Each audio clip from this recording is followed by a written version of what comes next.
हमारे इस नए यूट्यूब चैनल में जिसका नाम है द लर्निंग सर्कल। दोस्तों, जैसा कि आप सबको मालूम है, हम मध्य प्रदेश के पूरे 52 जिलों की जिलेवाइज तैयारी कर रहे हैं। उसी क्रम में दोस्तों हम इंदौर संभाग पढ़ रहे हैं और इंदौर संभाग का आज अगला जिला जिला खंडवा हम पढ़ने जा रहे हैं। दोस्तों, इंदौर संभाग के अंतर्गत 8 जिले आते हैं। कौन कौन से 8 जिले? इंदौर, धार, झाबुआ, अलीराजपुर, खरगोन, खंडवा, बुरहानपुर और बड़वानी।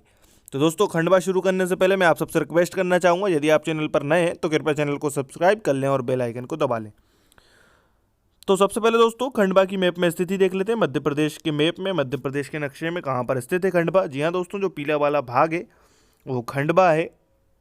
ये दोस्तों जो पूरा क्षेत्र था पहले निमाड़ कहलाता था। आगे दोस्तों खंडवा जिले के एक रेलवे स्टेशन का फोटो लिया हुआ है। जैसा कि हर वीडियो में हर जिले के रेलवे स्टेशन का फोटो लेने की कोशिश की गई है। आइए दोस्तों शुरू करते हैं जो भी महत्वपूर्ण पॉइंट है। सबसे पहला पॉइंट दोस्तों जो मैंने लिखा हुआ है, खंडवा जिले का प्राचीन नाम खंडव था।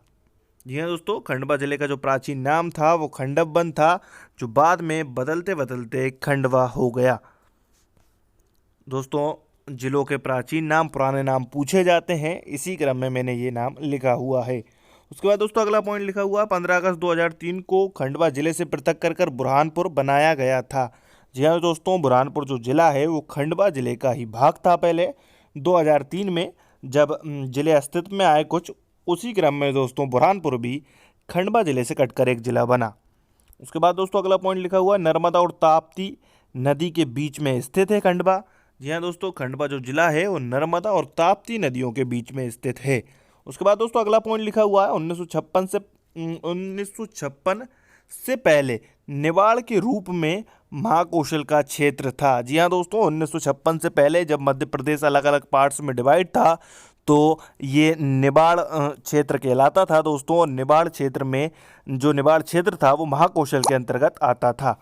उसके बाद दोस्तों अगला पॉइंट लिखा हुआ है, खंडवा जिले को पूर्वी निवाड़ कहते हैं। जी हाँ दोस्तों, खंडवा और खरगोन, इसमें से दोस्तों खरगोन को पश्चिमी निवाड़ और खंडवा को पूर्वी निवाड़ कहा जाता है। और ये क्वेश्चन एग्जाम्स में पूछे जा चुके हैं कई बार कि खंडवा पूर्वी निवाड़ है या पश्चिमी निवाड़ है, खरगोन पूर्वी निवाड़ है या पश्चिमी निवाड़ है। तो ध्यान रखिएगा दोस्तों, खंडवा पूर्वी निवाड़ है और खरगोन पश्चिमी निवाड़ है। अगला पॉइंट लिखा हुआ है दोस्तों, खंडवा गांजा उत्पादन में एकमात्र जिला है। जी हाँ दोस्तों, मध्य प्रदेश का ये एकमात्र जिला है, यहाँ पर गांजा उत्पादित किया जाता है। उसके बाद अगला पॉइंट लिखा हुआ, भारत की सबसे बड़ी कृत्रिम झील इंदिरा सागर झील खंडवा जिले में स्थित है। ये भी एक महत्वपूर्ण पॉइंट है। उसके बाद अगला पॉइंट लिखा हुआ है दोस्तों, इंदिरा सागर परियोजना। जी हाँ दोस्तों, इंदिरा सागर परियोजना 1984 में दोस्तों इंदिरा गांधी जी द्वारा इसकी जो शुरुआत की गई थी परियोजना की स्थापना के लिए। और दोस्तों ये पुनासा तहसील में स्थित है और पुनासा डैम पर ये स्थित है। उसके बाद अगला पॉइंट लिखा हुआ है, इंदिरा सागर परियोजना में 1000 मेगावाट विद्युत का दोस्तों निर्माण किया जाता है, बिजली बनाई जाती है। उसके बाद दोस्तों अगला पॉइंट लिखा हुआ, ओंकारेश्वर परियोजना। ये परियोजना भी दोस्तों खंडवा जिले में स्थित है और दोस्तों ये सरदार सरोवर की पूरक या सहायक परियोजना है और इस परियोजना में 520 मेगावाट बिजली का उत्पादन किया जाता है। उसके बाद दोस्तों अगला पॉइंट लिखा हुआ है, आदि शंकराचार्य की साधन स्थली है ओंकारेश्वर। उसके बाद एक और महत्वपूर्ण पॉइंट, आदि शंकराचार्य की गुफाएं ओंकारेश्वर में स्थित हैं दोस्तों। 13वां पॉइंट दोस्तों महत्वपूर्ण पॉइंट है, ओंकारेश्वर राष्ट्रीय उद्यान 2007 में ये बना था और इंदिरा गांधी सागर के नाम से भी इसको जाना जाता है, ओंकारेश्वर राष्ट्रीय उद्यान को। 14वां पॉइंट लिखा हुआ है दोस्तों, कई बार एग्जाम्स में पूछा जा चुका है, सिंगा जी का मेला। जी हाँ दोस्तों, सिंगा जी का मेला संत सिंगा जी की समाधि पर हरसूद तहसील में ये लगता है खंडवा जिले की। दोस्तों ये बहुत ही महत्वपूर्ण पॉइंट है, सिंगा जी का मेला किस जिले में लगता है? तो दोस्तों ये खंडवा जिले में लगता है। और ये कहाँ पर लगता है? हरसूद तहसील में लगता है। उसके बाद दोस्तों अगला पॉइंट लिखा हुआ है, खंडवा मशहूर गायक किशोर कुमार की जन्मस्थली है। जी हाँ दोस्तों, किशोर कुमार जी की जन्मस्थली है और मध्य प्रदेश से संबंधित व्यक्ति व्यापम अक्सर बार बार एग्जाम्स में पूछता है, इसीलिए ये पॉइंट भी बहुत महत्वपूर्ण हो जाता है। उसके बाद दोस्तों अगला पॉइंट लिखा हुआ है, हनवंतिया जल महोत्सव। हनवंतिया जल महोत्सव दोस्तों ये 1 माह का पूरा जल महोत्सव होता है, खंडवा जिले में ये मनाया जाता है 15 जनवरी से लेकर 15 फरवरी तक। और दोस्तों इस बार जो कांग्रेस की सरकार थी तब ये 3 जनवरी से 3 फरवरी तक मनाया गया था। उसके बाद दोस्तों अगला पॉइंट लिखा हुआ है हनबंतिया टापू।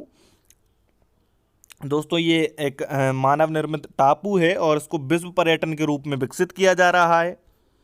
उसके बाद अगला पॉइंट लिखा हुआ है ओंकारेश्वर ज्योतिर्लिंग भारत के 12 ज्योतिर्लिंगों में से एक है। ये दोस्तों खंडवा जिले में स्थित है।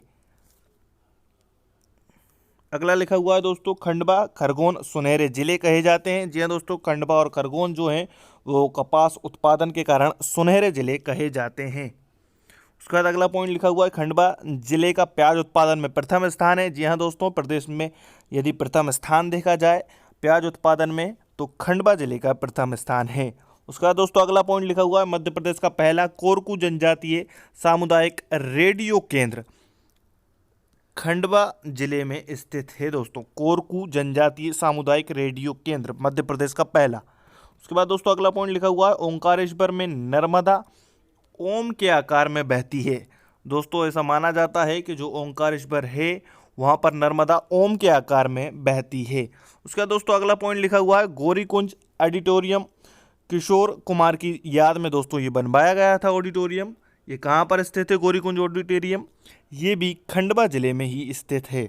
उसके बाद दोस्तों अगला पॉइंट लिखा हुआ है शान जो एक प्रसिद्ध गायक हैं उनका जो मूल नाम है शानतनु मुखर्जी है और दोस्तों ये खंडवा जिले में इनका जन्म हुआ है, खंडवा जिले से ये संबंधित हैं। अगला पॉइंट लिखा हुआ है दोस्तों इंदिरा सागर जलप्रपात, ये भी दोस्तों खंडवा जिले में ही स्थित है। उसके बाद एक और महत्वपूर्ण पॉइंट लिखा हुआ है दोस्तों भारत का पहला जल सत्याग्रह। भारत का पहला जल सत्याग्रह दोस्तों कहाँ से शुरू किया गया था? ये खंडवा जिले से शुरू किया गया था, यानी खंडवा जिले में ही भारत का पहला जल सत्याग्रह हुआ था। उसके बाद दोस्तों अगला पॉइंट लिखा हुआ है माखनलाल चतुर्वेदी स्मृति समारोह। दोस्तों ये कहाँ पर होता है? ये खंडवा जिले में होता है। अगला पॉइंट लिखा हुआ है मंदाता अभ्यारण्य। दोस्तों ये भी कहाँ पर है? खंडवा जिले में स्थित है। उसके बाद सुमित्रा कुमारी चौहान जी दोस्तों ये प्रसिद्ध लेखिका थी और ये भी खंडवा जिले से संबंधित हैं। इनका जन्म खंडवा में नहीं हुआ है परंतु ये यहाँ से संबंधित हैं। इसके बाद दोस्तों अगला पॉइंट लिखा हुआ है सिंगाजी ताप विद्युत केंद्र। सिंगाजी ताप विद्युत केंद्र किस जिले में स्थित है? ये भी दोस्तों खंडवा जिले में स्थित है। उसके बाद अगला पॉइंट लिखा हुआ है मंदाता का मेला। मंदाता का मेला कहाँ पर लगता है दोस्तों? मंदाता का मेला भी खंडवा जिले में ही लगता है। उसके बाद दोस्तों कुछ और पॉइंट बचे हुए हैं।